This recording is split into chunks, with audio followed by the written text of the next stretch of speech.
Welcome back to Doc's Garage, episode 1, season 1. After the pilot, ran out of time, didn't get to finish it, so I thought that's how we'll start today's show, by finishing off the last one. And obviously, the first one we want to tackle is the audience questions.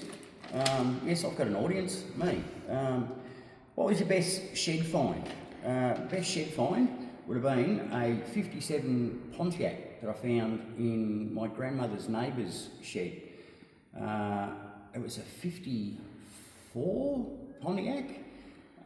Turns out it was an ex-taxi, but anyway. The bloke had it registered continually from 1954, so it had the original black and white plates on it, VR158, remember the number? And it had possums moving under the bonnet, and it was full of bloody almonds and some shit like that. Anyway, the thing was registered. We'd worked out about $3.5 or $4 grand on reg over the past 10 years from the last time that he drove it. I got it for $1,000, got it back to the workshop. I hadn't worked on anything like that before, and first thing I did is took the air filter off. It was full of oil.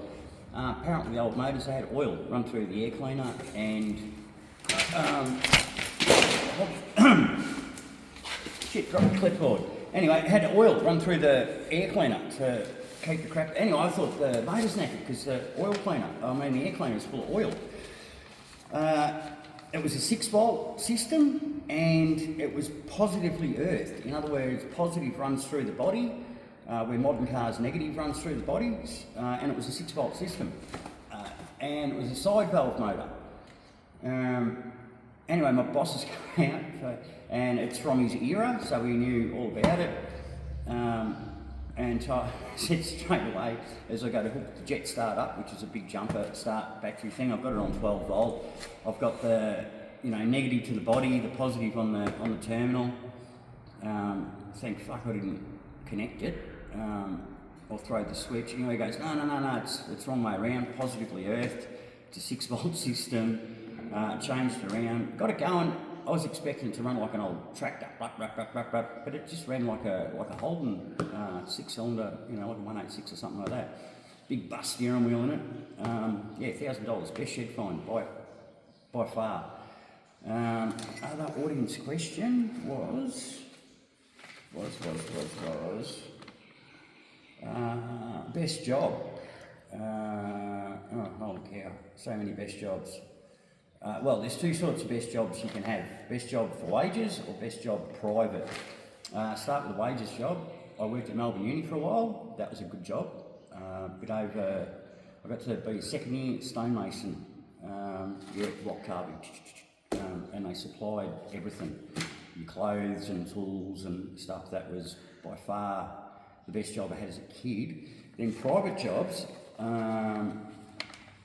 as in like subcontracting and stuff like that, would be the ones that you do in under an hour and you earn like really good money out of it, like $1,500 or some shit like that. That would be the best job, best private job. There you go. So before we ran out of time, I didn't realise I'd come up to the 30-minute mark. Actually went over a couple of minutes, 32 minutes. So didn't get to say goodbye properly, so I worked that out at the end when we come up to the end. But what's going on today? Today we're going to do the wheel arches of the AU Falcon. I've got a little scrap sitting out over here that's going to be chopped and manipulated into place. Did the tail shaft before, wax some on the bolts. If we had better camera stuff than that, I'd show you that we put a line up the centre of the diff. It's all been polished up and cleaned up, which you might have a get a look. Come with me, camera person. No, not quite. You can see the tail shaft. Just pop the camera in there to get a look at the tail shaft. See, it's all shiny, it's the aluminium thing in the middle. Ran the wire brush over it, just clean the crap off it, and then put a line up the centre of it. And what that's for is when you go to service the car, if that line starts to distort, your tail shaft is twisting. So Yeah, and we put a date on it. New universal joints with grease nipples. So when she comes service time, we can pump a few pumps of grease into the nipples, and the uni joint should last for a long time, we hope. Okay, so I'll be able to show you what's going on with doing the wheel arches and how we turn a piece of flat steel into a series of curb steel without using an English wheel. Doing it in the shed with minimum stuff. Yeah, this has got a few multiple angles on it. Where's the plastic one? It's replacing, not sure if it's left or the right. Hello Shane. This is my neighbour Shane. I'm currently on YouTube at the moment, mate. Oh, fantastic. Yeah, I'm hoping Shane will do a song for us sometime down the track with you. Our theme music. I mean, it's a great space. Once the Acoustics are fantastic. On your rock star. Yes, right. On your road. Alright, this is the inner guard that we're going to duplicate out of metal. Look left and right.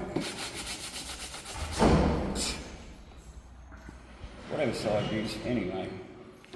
But yeah, you can see she's got a curve in it, it's got some straight angles. How we're going to get a flat metal into all these curves and stuff like that. I'll show you the tricks for that without doing it with an English wheel. You need obviously a MIG and a grinder and one thing and another. A blade and a mix, yes, you need that. But it comes out really good anyway. Use the same sort of trick for the inside of door jams. If you've had rusted out door jams, and you've got multiple angles, multiple curves, you can do it out of flat steel. And when you're finished, it looks like it come out of the factory and it was pressed.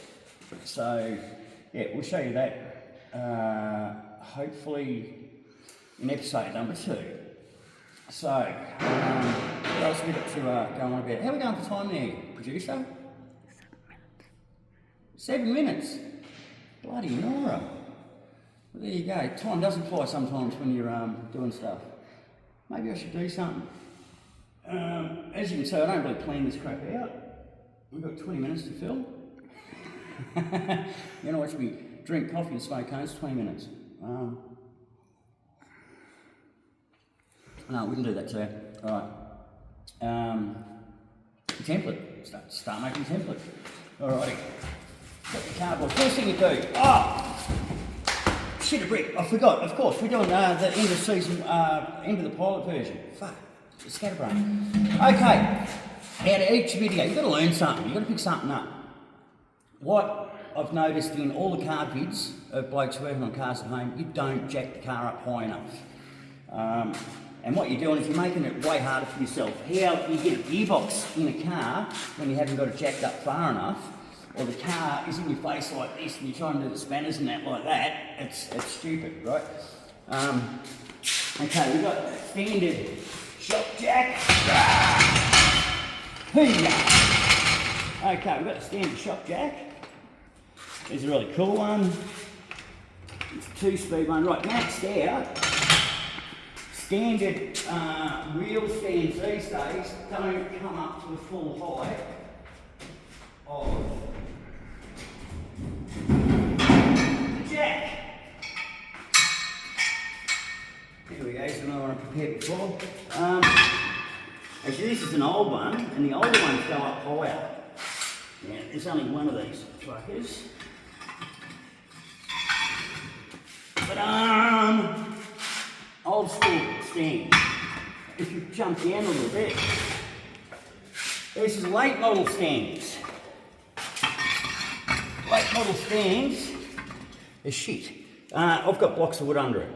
You've got to get the height up off the ground. Reason being, okay, first of all, you use wood. When we're jacking up, don't use bricks. You can use bricks if you layer it with wood. The wood can pack down and like take the shape of the brick or take the shape of the bottom of the jack, swashes up nicely. The bricks don't do that. They slip, they crack, they break. Bad news. Another big one is get the car level. If you've got the car level, They're not exactly Nissan Plus, but little torpedo level. That is not level, running off by V's dick, which is a bit.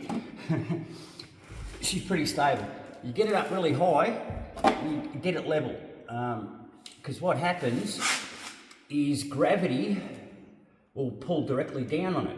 If you've got it off level, the gravity will pull on it and it'll pull it off the stand. So that's why you make sure it's level, left to right, front to back, and you can get it up as high as possible.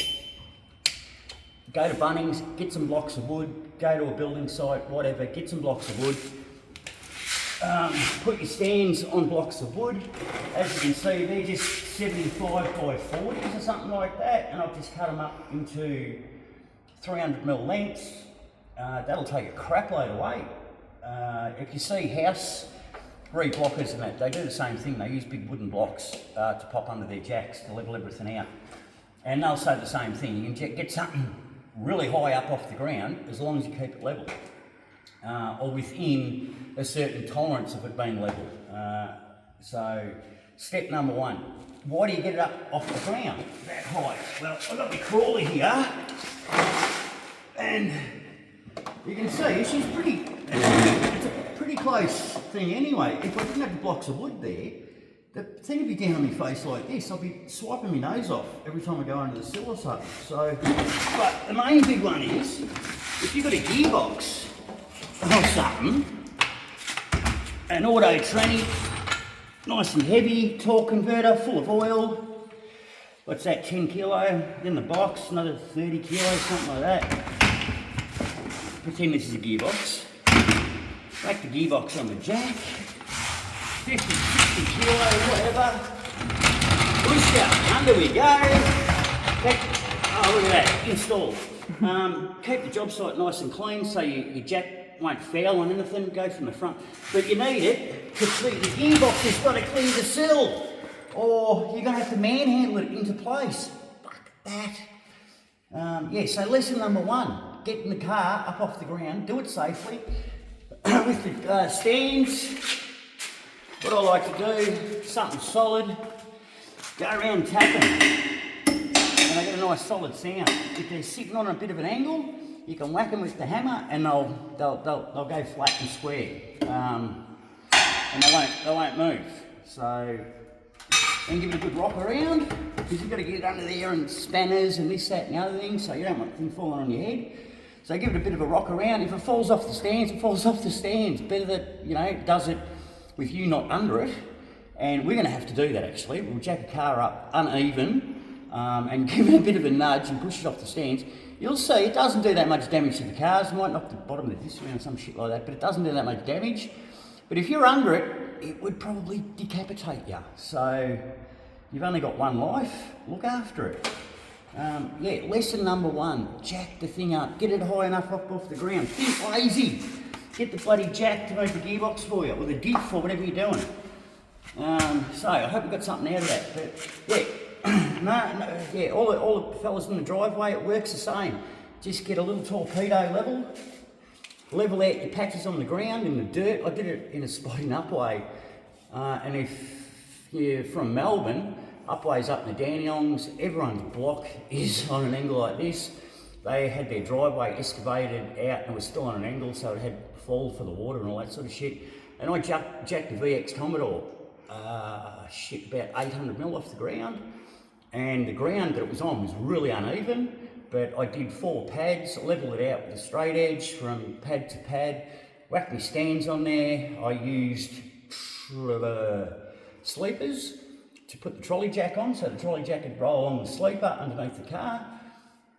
Jacked it up, got it, like I said, about 800mm off the ground. The ground was like that, but the car was dead level, and because it's level, you can get them really high off the ground, and they won't fall over on you. And it just makes it easy for you. You haven't got the fucking car on your face. So, okay, lesson one, get the car off the ground. Next thing you do, disconnect the battery, drop the water out of it. Don't always have to drop the water out if you're not doing motor stuff, but if you're doing anything to it, just disconnect the battery, because you can forget down the track, and if you're welding or something like that, it'll screw the computer up, it'll screw your alternator up. In the old days, like the old XBs and stuff like that, same deal, you get to take the terminal off before you welded anything, or it knackered the regulator.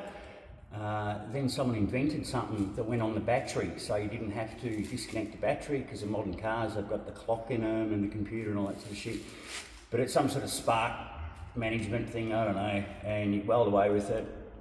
It doesn't knacker the electronics. I don't have that, so I just disconnect the battery. But I'm guessing a lot of you guys don't have one of them either, so just disconnect the battery. You can get, yeah, it's cheaper and easier just to reprogram your clock and all the rest of it than putting a new body control module in there, or alternator, or whatever. So, what's the old saying? An ounce of prevention is worth a pound of cure. It's a very old man saying. But anyway, lesson 1, jack it up. Lesson 2, disconnect the battery. Yeah. So, yeah, I hope you got something out of that. So, tail shaft, inner guards, we'll do the inner guards a bit later on. Motor cocky. Yeah. Alright, how are we going for time there? 16 minutes.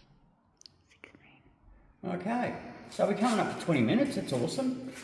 What else can I share with you very quickly? Alright, your Nissan Plus. I did a couple of trades over the years, and the last one was cooking. And funny thing is, a lot of trades cross over with stuff. Yes, cooking crosses over with panel beating and boiler making.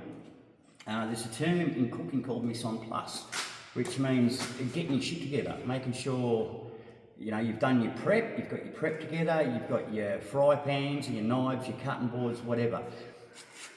Engineer, or, you know, panel beating, this sort of stuff, same deal. You know, before you start your job, make sure you've got your materials, make sure you've got your texter, make sure you've got your jack and your bloody flapper discs, etc, etc. So you're not running around all over the place chasing stuff up. If you've got the luxury of being able to jack the car up, take it off the road for a couple of weeks, you can stop halfway through a job, no drama, go off and get the bit that you need.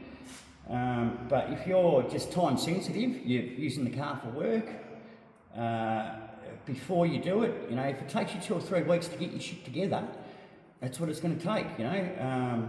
But you get yourself a list, you mark your list off of the tools you need, the parts you need, the oil, the sealants, the whole shit fight, the jack, the wheel stands, the lumps of wood, the spirit level, you know, the whole shit fight.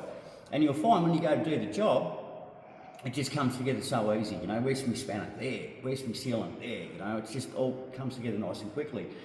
And you'll find most jobs only take an hour or so, and what a mechanic's worth, 80 to 120 an hour or something like that. Yeah, being on the dole, I can't afford that. So I'm guessing a lot of people out there that are in the same sitch, or apprentices and stuff like that. Yeah, so instead of spending $80 an hour on a mechanic, spend it on tools, spend it on bits and pieces. And like I said, if it takes you 2 or 3 weeks to get your shit together, to do the job that you need to do, take the time to do it. Shit, this has taken me 2 years to get to this stage, to get the welder going, to get all my tools up and all that sort of stuff, because I was starting from scratch. I had to do it twice actually, starting from scratch. But you've got to do what you've got to do. In the long run, it pays off, and it just stuff becomes so much easier and easier and easier. But yeah, mise en place, getting your shit together. With boiler making, it's the same thing. Before you do a job, you get all your materials together. And sometimes it can be lots. You know, the forklift, you know, full of bloody iron girders and this, that and the other. You make sure you got everything first. You got your mag drill and the bloody welder and all the rest of the stuff, and got your drawings sorted out.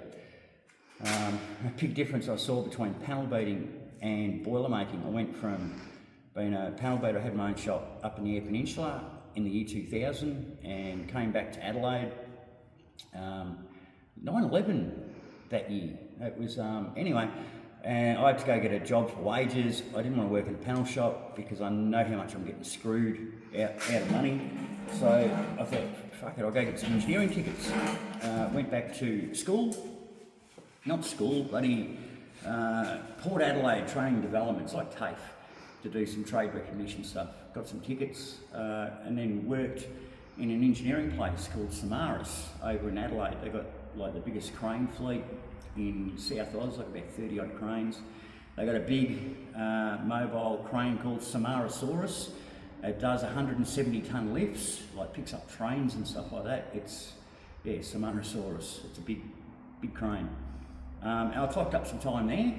Anyway, the big difference was between panel beating and boiler making, and this is how I sort of almost got found out. Well, not found out. The guy, my supervisor, was a Dutchman, and he'd been in the trade forever. And in Europe, they do actually 3 trades. They'll do fitting and turning, welding and boiler making, and it'll be like 7-year process. So they can do the whole job from start to finish by themselves. Anyway, he said, you know, I know you're green, you know, what gives me away, Hank? Hank was his name. He goes, you're too quick. What do you mean I'm too quick? Well, you're too quick, you know. You run around 100 mile an hour, you know, the job's done in half an hour. You know, you should stretch it out for the day. But, you know, and it sort of made sense. If you make a mistake with boiler making, you weld something, shit, a brick, it's going to take you an hour to cut it back off again. You damage the materials, you clean it back up. It's just a big headache. So take your time, do it once. I was lucky I didn't make too many major mistakes like that. But we got some subbies in one day. I had to fix a truck that had left the stands down. They'd driven off and ripped the stands off the trailer. I had to fix that, and they got labour hire guys in to fix these big A-frames that are going into a building, and there was a change on the drawings. There was a beam in there that they didn't know, and they had to put a big check inside the A-frame. And I was doing 1 or 2 of them a day, I think. I had to do it, there was about 10 or 12 of them. Anyway, they got these subbies in, $120 an hour from the labour hire company. And 2 of them fucked around with it for 2 days, and I think they got 1 done, or they didn't even get 1 done. I'm not sure. That's when it twigged to me, I'm too fast. What they would like you to do is have a coffee, fuck with your drawings for half an hour, make sure you got all your shit together. If it takes you a day before you even start doing anything, they're cool with it. And coming from panel beating, which is dealing with you know, ma and pa and insurance companies and that, you know, time is money, what are you doing sitting on your ass? You got to crank along, and you'll normally have 2 or 3 jobs going at once, so you're like a blur running around. You go from doing that, being really organised and having half a dozen things on your mind at once, to boiler making, which is treacle slow, but the money's so much better, eh? And yeah, it's a lot easier work. But going off script there, not on a bloody script anyway.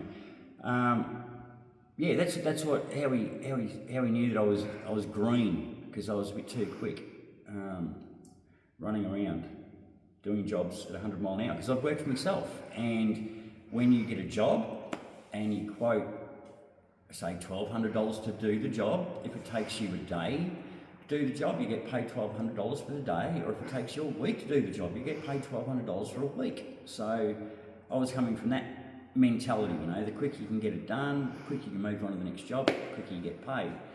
But then you go working for wages and boiler making, and it's not quite like that. So yeah, there you go. A bit of history on myself, where I get some of my knowledge and experience from, and how I came about doing it. We must be pretty close to time, so I reckon we'll give this a wrap on episode 1 of Doc's Garage from the Batcave. Will be a bit better structured, a bit better planned out. I'll show you where I'm up to with the wheel arch with the next episode, which could be the Savo, I hope. I'm feeling like crap at the moment, so I'm going to go finish my coffee, have a couple of medicinal things upstairs, something to eat, might even have a nap, because you can do that when you're on the dial. And I'll catch you in the next one. On yous.